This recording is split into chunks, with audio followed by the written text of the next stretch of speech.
So you finally found that perfect home. You put the offer in, it's been accepted, and everything is great. You're just waiting to move in and you can't wait to start the rest of your life. And then disaster.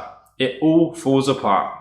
Well, today we're going to be going through the top reasons why deals fall apart and what you can do to stop that happening to you.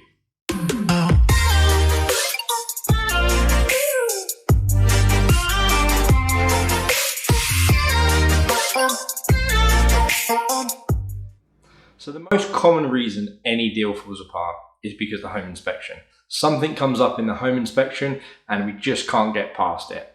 Now, this sounds like an obvious one, and it is to an extent. If something major comes up in that home inspection, sometimes it's a deal breaker, and actually there's nothing that you or anybody else can do. It's just time to walk away.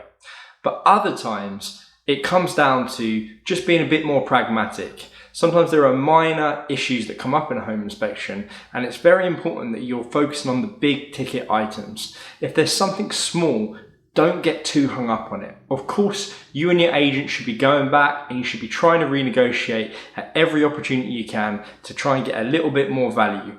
But at the same time, don't rock that boat too much. Now, unless you're moving into a new build house where there will already be a warranty that covers these things, you have to remember you are not moving into a new build. You're moving into a house that's already been lived in, and there's always going to be some minor issues with that. So just remember that and be realistic, okay? Now, when there are things that do come up, it could be a leaky faucet, it could be a crack in a window. Be realistic about what you're asking for, okay? Don't ask for too, if you really want that home, don't ask for too much, just ask for enough to get the job done. And you have two options here. One, you can ask the seller to make the repair themselves, or two, you can ask for a credit and make that repair yourself. What would I recommend you do? Always ask for the credit, because the seller is obviously going to try and fix it in the cheapest way possible with the cheapest materials. You should go away, you should assess what is it going to cost to fix those issues that you have identified, and then you should request a credit from the seller. But again, guys, don't get too hung up on the minor issues. You need to ask yourself, how much do you want this home? And you have to accept that there is going to be a level of wear and tear in any used home that you moved into. You're not buying a new build, you're buying an existing build. So remember that and be realistic. If you do this, then you should be able to get through most home inspections in a pragmatic way, and they shouldn't be a deal breaker. So the next most common reason I see deals fall apart is because there is a change in circumstance with the buyer. Now, generally this falls into two categories. The first is there can be personal circumstances, and these can't be prevented. This is just life. But the other type of circumstance that can really kill a deal is a financial one. One where the buyer wasn't educated and they didn't truly understand what they needed to get the deal across the line. Now, if you're working with a good agent, this shouldn't happen. They should be going through all of the closing costs with you so you understand how much cash you need in your pocket to get that deal over the line. So that's really important. And there's also one more other side to this as well when it comes to the financial implications for a buyer. I've seen this many times where a buyer becomes so attached emotionally to a property, they overbid for it. And the agent failed to work with them and help them understand by doing a proper CMA what that home was really worth.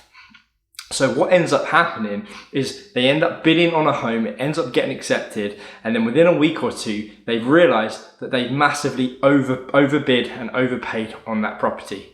And then they're in a dilemma of, do we renegotiate or do we try and renegotiate, which normally does not go well at all because that's the bid they made, or do they walk away and lose their earnest money deposit?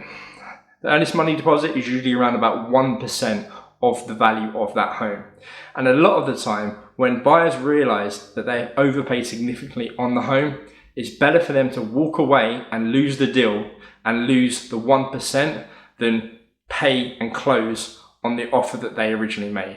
So in summary, what I'm saying here is make sure that you are fully in control of your finances and you understand, one, how much you're going to need to close the deal, And two, that when you do put a bid in, make sure that it's based on facts and logic and not emotions, and that you won't end up with buyer's remorse. There are things outside of this, obviously a loss of a job and that type of thing, that you can't necessarily control, but you can control the other things that we just spoke about. So make sure you're on a solid financial footing and you understand what you're getting yourself into way before you start the process and before that you put any bid in on a particular property. The next most common reason I see deals fall apart is because of a low appraisal. Now, this is related to the other point that we just went through. And what I mean by that is if an agent was to sit down with their client and truly do a full CMA and understand what that home was worth in the first place, then the offer should never have been put on that property that would have been significantly above an appraisal, which would have caused issues down the road. So the way that it works with an appraisal is it will be a requirement from the lender to get that property appraised. The lender wants to make sure that however much money they're lending on that home, it can be secured against the value of that home. If the offer was higher than the value, the appraisal value, then now there is a gap between what the lender is prepared to pay or prepared to lend on that home and what the buyer has offered. And this gap here, this is often the deal breaker. So again, that is why it's so important that when you are looking for a home, you are not making offers based on your emotion, you're making them based on the facts. And your real estate agent should be sitting down with you and doing a full CMA so you can understand what other similar homes have sold in the area and what they sold for. Because this is the exact formula that an appraiser will use when they're appraising the value of that home. Now, if you do find yourself in this position, and again, I will state again, it's better to make sure that you don't find yourself in this position and you've done the work ahead of time to make sure that your offer wasn't too high. But if you do find yourself in this position, it isn't always a deal breaker. You have really three options. The first option is to get it reappraised. The chances of that actually changing anything are very, very low. So really, we can move that one aside.